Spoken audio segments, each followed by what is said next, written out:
Him. Detention may be pre-conviction, post-conviction or preventive. In pre-conviction detention, the detainee will be in police detention or in judicial detention. However, the detainee would not be deprived of his entire constitutionally protected rights such as Article 21 of the Indian Constitution, which guarantees right to life, a very precious right. Similarly, the wide interpretation of Article 21 shows that the health and medical care of the prisoner would come under it. The other precious right available for a prisoner is access to the judicial system. This also includes access to lawyers. Nowadays, the right of a prisoner to have access to the court of law has been deemed as one of the most basic rights. Without access to the courts, prisoners would have no way to enforce his other rights in a court of law. Therefore, through the right to access, other rights of the prisoners have been developed and sustained. The next important issue to be considered is how a poor prisoner gains access to the judicial system. In India, as far as criminal process is concerned, indigent prisoners' access to the criminal justice system is almost covered by Section 304 of the Code of Criminal Procedure. 1.2 Objectives. The student who completed learning this unit should be able to. The purpose of legal aid to prisoners in police and prisons. Statutory provisions dealing with legal aid in criminal process. The scope of legal aid to the prisoners. The ways in which legal aid are providing to the prisoners. 1.3 A comparative analysis of legal aid in different jurisdictions. Legal aid to the prisoners in England. In England, the Criminal Defence Service under the Ministry of Justice deals with the matter of legal aid to prisoners. The prison law services enable the prisoners to get advice on legal issues arising from their discipline or treatment in prison. They also give advice in matters connected with parole proceedings. In England, the Legal Services Commission, LSC, runs the legal aid scheme which helps the people getting quality legal advice and representation. The purpose of funding for legal aid in England is mainly for the following. 1. Protect the basic rights and to get fair hearing. 2. Access to the court of law. 3. To solve problems that contributes to social exclusion. In England, the legal services are providing mainly through two schemes. 1. The Community Legal Service, CLS, for civil cases. 2. The Criminal Defence Service, CDS, for criminal cases. The Criminal Defence Service, CDS. The services of the CDS are not only limited to actual trial process but also at the time of police investigation or a person when facing criminal charges. In such situation he can apply for legal advice and representation. It also helps the police and courts to operate in a fair and efficient manner. The CDS is functioning with the help of criminal defense lawyers and representatives. The functions of the CDS are as follows. 1. Advise the criminal defendants on criminal matters with the help of solicitors. 2. Provides legal advice by a solicitor at the time of police interrogation. 3. Provide funds to meet the cost of a solicitor for preparing a case at the time of initial representation in magistrate's court. 4. Provides legal representation for defense in criminal cases at all courts. Assistance to the prisoners. In England there is a separate area of law that deals with the legal advice and representation to the prisoners. The prison law ensures advice and representation in issues arising in prisons. Lawyers' assistance at disciplinary hearings and assistance at parole board hearings. Legal aid in United States. National Legal Aid and Defender Association. Now let us come to the legal aid in US. In United States, the National Legal Aid and Defender Association, NLADA, is the nation's leading organization providing legal aid as representation, defending services and individual advocates offering legal services. In 1911, 15 legal aid societies in US joined together to form the NLADA. In 1945, the American Bar Association appropriates fund to promote the organization of legal aid officers. The Federal Informer Pauperized Statute. This statute applies to all indigent persons and it states as follows. A. Any court of the United States may authorize the commencement, prosecution or defense of any suit, action or proceeding, civil or criminal, or appeal therein, without prepayment of fees and costs or security therefor, by a person who makes affidavit that he is unable to pay such costs or give security therefor. Such affidavit shall state the nature of the action, defense or appeal and affiance belief that he is entitled to redress. D.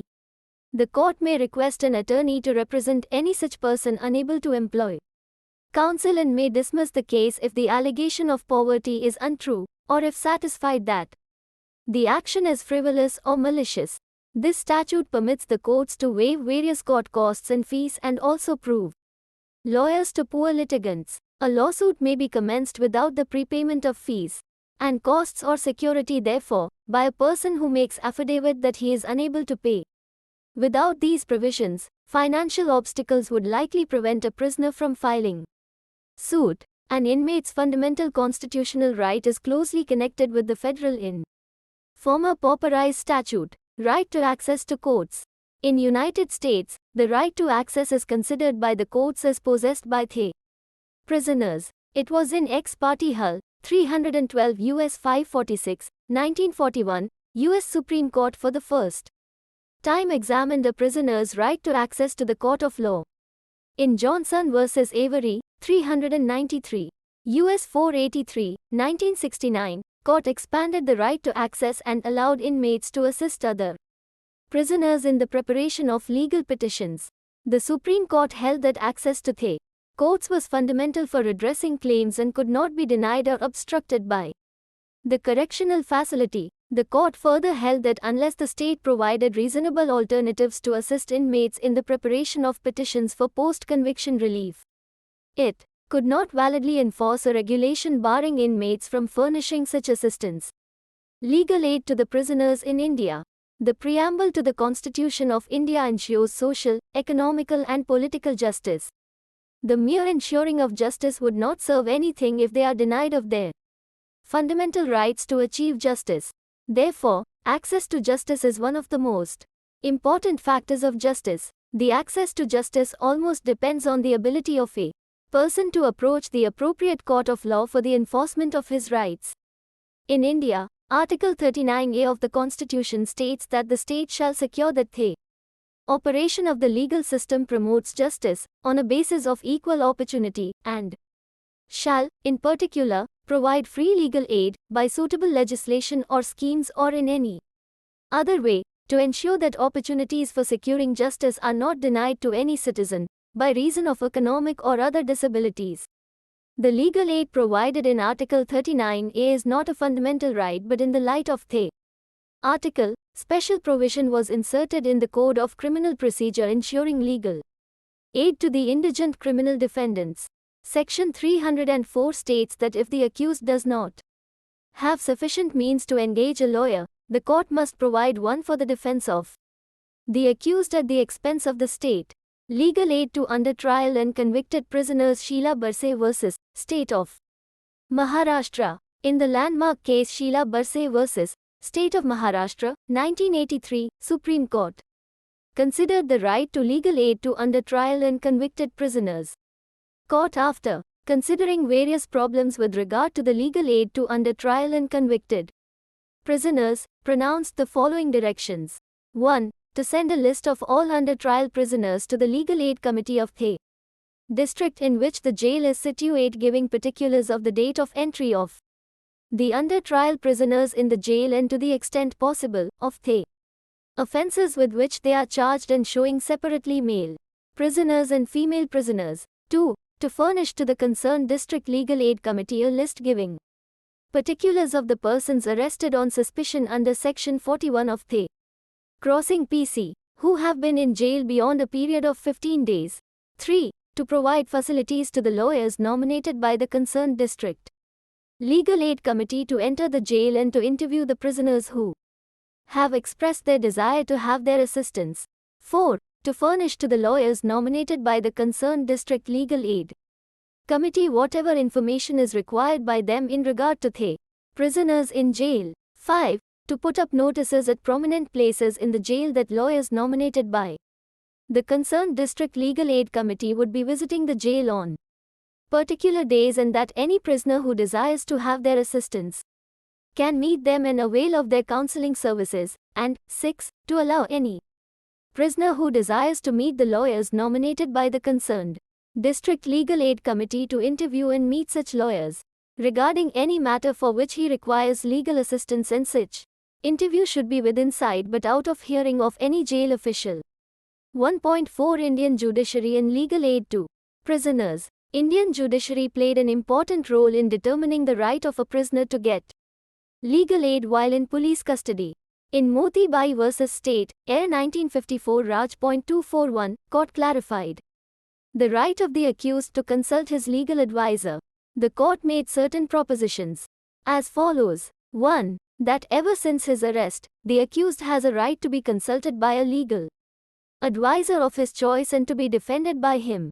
2. In order that such consultation may be effective, interviews must be allowed to his counsel when asked for, out of the hearing of the police, though within their presence. And 3. That such a right must of course not be abused and must be granted subject to reasonable restrictions as to time and convenience of the police authorities, not less than that of the party making the interview.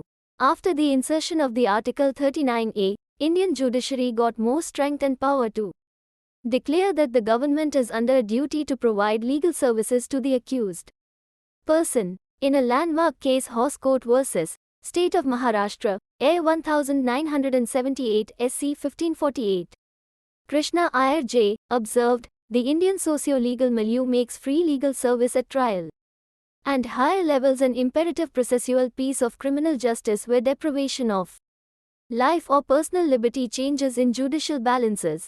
In a landmark case, Sunil Batra vs. Delhi Administration, Air 1980 South Carolina 1579, Supreme Court has given several guidelines with regard to the prisoner's rights.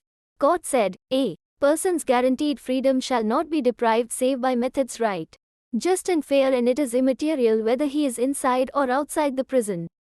A prisoner wears the armor of basic freedom even behind bars, and that on breach thereof by lawless officials the law will respond to his distress signals through writ aid. The Indian human has a constant companion, the court, armed with the Constitution. The court directed that the prisoner's rights shall be protected by the court by its writ jurisdiction plus contempt power. 2. Make this jurisdiction viable. Free legal services to the prisoner programs shall be promoted by professional organizations recognized by the court, such as, for e.g., Free Legal Aid, Supreme Court, Society. The district bar shall, we recommend, keep 2 cells for prisoner relief. The prisoner's rights shall be protected by the court by its writ jurisdiction plus contempt power. To make this jurisdiction viable, free legal services to the prisoner programs shall be promoted by professional organizations recognized by the court, such as, for e.g., Free Legal Aid, Supreme Court, Society. In the very next year, in Khatri vs. State of Bihar, Air 1981 South Carolina 928, Supreme Court, through Bhagwati J., explained the right to legal aid to prisoners in a very humane manner. Court observed, the right to free legal services is clearly an essential ingredient of reasonable, fair and just procedure for a person accused of an offense, and it is implicit in the guarantee of Article 21, and the state is under a constitutional mandate to provide a lawyer to an accused person if the circumstances of the case and the needs of justice so require, provided of course the accused person does not object to the provision of such lawyer. The state should provide free legal aid to an accused person who is unable to secure legal services on account of indigence, and whatever is necessary for this purpose has to be done by the state. It cannot avoid its constitutional obligation to provide free legal services to a poor accused by pleading financial or administrative liability. Quoting the words of Justice Blackmun in Jackson vs. Bishop, 404 F. Sup. 2d. 571. Humane considerations and constitutional requirements are not in this day to be measured by dollar considerations. Court said constitutional obligation to provide free legal services to an indigent accused does not arise only when the trial commences, but also attaches when the accused is for the first time produced before the magistrate. It is elementary that the jeopardy to his personal liberty arises as soon as a person is arrested and produced before a magistrate, for it is at that stage that he gets the first opportunity to apply for bail and obtain his release, is also to resist remand to police or Jail custody. That is the stage at which an accused person needs competent legal advice and representation, and no procedure can be said to be reasonable, fair and just which denies legal advice and representation to him at this stage. Considering these things, court held that the state is under a constitutional obligation to provide free legal services to an indigent accused, not only at the stage of trial but also at the stage when he is first produced before the magistrate, as also when he is remanded from time to time. The next important issue to be considered is with regard to the scope of the right provided in Article 22(1) of the Constitution. Article 22(1) state that no person who is arrested shall be detained in custody without being informed, as soon as may not be, of the grounds for such arrest, nor shall he be denied the right to consult and to be defended by a legal practitioner of his choice.